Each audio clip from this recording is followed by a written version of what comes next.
माँ नहीं चुड़ैल थी वो। आज तक किसी माँ ने अपने बेटे के साथ ऐसा नहीं किया होगा जैसा उसने किया। राजू बेटा, भूल जाओ पुरानी बातों। 4 साल हो गए, अब गुस्सा थूक दो और घर चलो। अरे कम से कम अपने पिता के तो ख्याल करो। क्या भूल जाऊं मैं? जिसे मैं माँ समझता था उसने कैसे मेरे हाथों एक मासूम की जिंदगी बर्बाद करवाई? या ये भूल जाऊं कि कैसे मैं 4 सालों तक इस जेल में सड़ रहा था और किसी ने मेरी खबर तक नहीं ली? और आज मेरे पिताजी को अचानक से मेरी याद आ गई है। इससे पहले कि मैं आपको यहां से धक्के मार के बाहर निकाल दूं, आप खुद निकल जाइए। 4 साल पहले अपनी सौतेली मां की साजिश की वजह से राजीव ने एक लड़की का रेप कर दिया था। उसी की सजा राजीव जेल में भुगत रहा था और आज ही जेल से छूटा था। जेल के बाहर आए उस आदमी की बातों को अनसुना कर राजीव सीधा जा पहुंचा एक बड़ी कंपनी के ऑफिस, जहां उसे वो काम पूरा करना था जिसका वो 4 साल से इंतजार कर रहा था। शालिनी, पहचाना मुझे? पहले तो तुम दूर हटो, इतने गंदे कपड़े और पसीने की स्मेल आ रही है तुमसे। तुम तो राजीव हो? यहाँ क्या कर रहे हो? तुम तो जेल में थे। जेल से छूटकर यहाँ नौकरी मांगने आए हो तो कान खोलकर सुन लो, तुम्हें मेरी कंपनी में तो क्या पूरे शहर में नौकरी नहीं मिलेगी। मैं नौकरी के लिए नहीं, मैं तो तुमसे शादी की बात करने आया था।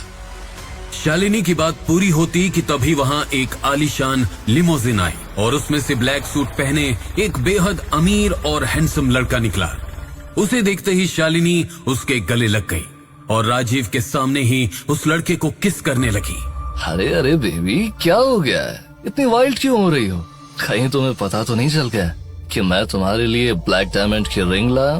ब्लैक डायमंड रिंग का नाम सुनते ही शालिनी की आंखें चमक गई और उसने राजीव की तरफ देखकर कहा, राजीव, तुम्हारी 7 पुश्तें भी मिलकर इस रिंग को नहीं खरीद सकती और तुम मुझसे शादी करना चाहते हो। मेरी सगाई रोहन के साथ हो चुकी है।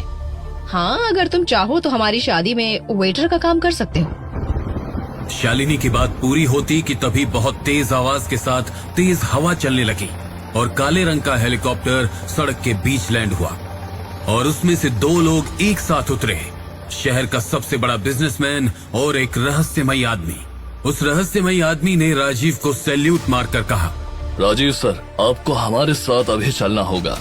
एक इमरजेंसी है जो बस आप ही सॉल्व कर सकते हैं। कौन है राजीव? क्या है उसकी असलियत? शहर का सबसे बड़ा बिजनेसमैन और वो रहस्यमयी आदमी जेल से छूटे कैदी से मदद क्यों मांग रहे थे? राजीव की सौतेली मां ने क्यों राजीव से एक मासूम लड़की का रेप करवाया? क्या होगा इस कहानी में आगे? जानने के लिए अभी डाउनलोड करें कुको FM ऐप बिल्कुल फ्री और सुनिए हिडन CEO।